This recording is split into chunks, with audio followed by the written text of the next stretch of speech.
Olá, pessoal, tudo bem? Quem fala é o professor Rogério. Eu gostaria de postar aqui a aula de hoje, né? Então, nós vamos falar um pouquinho sobre a intentona comunista e o plano Corren. A intentona comunista, ela acontece aí nas cidades de Olinda, Recife, do Rio de Janeiro. Essa acontece em poucos locais, né? Acontece dentro do governo Vargas, no ano de 1935, e o Vargas, aliás, essa intentona, essa tentativa comunista de assumir o poder, ela se dá pelo fato de que o Vargas, ele decreta a suspensão da Aliança Nacional Libertadora, ou seja, o Vargas, ele coloca na ilegalidade a ação dos comunistas no Brasil, né?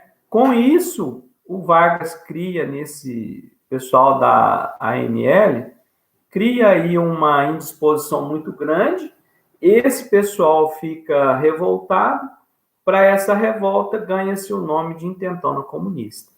E aí eles vão aí agitar essas cidades.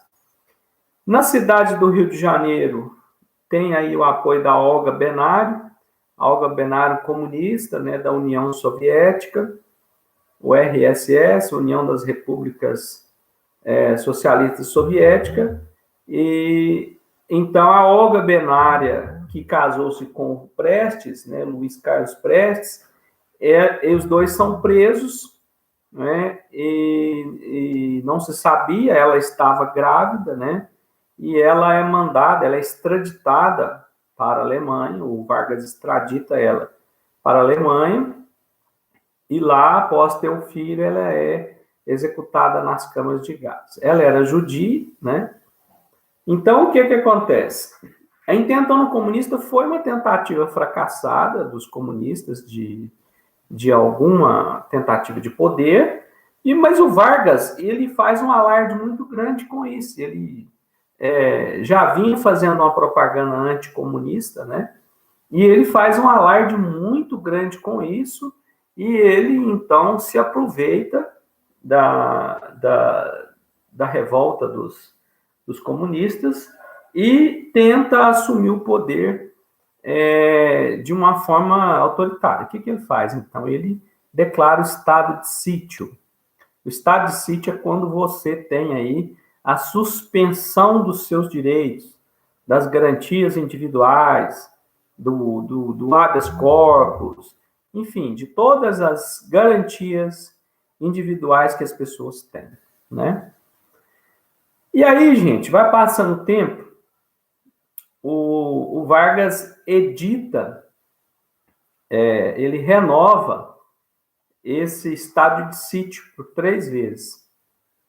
E como ele vai renovando o estado de sítio, os deputados percebem que a oposição, os comunistas, já estão todos desarticulados. Os comunistas estão todos desarticulados. O que o Vargas faz? Ele vai renovando o estado de sítio e ele vai mantendo seus poderes, né? E o Congresso, ele imagina o seguinte, olha, já está na hora de voltar às garantias, à normalidade das garantias constitucionais, né? Então, vamos suspender o estado de sítio.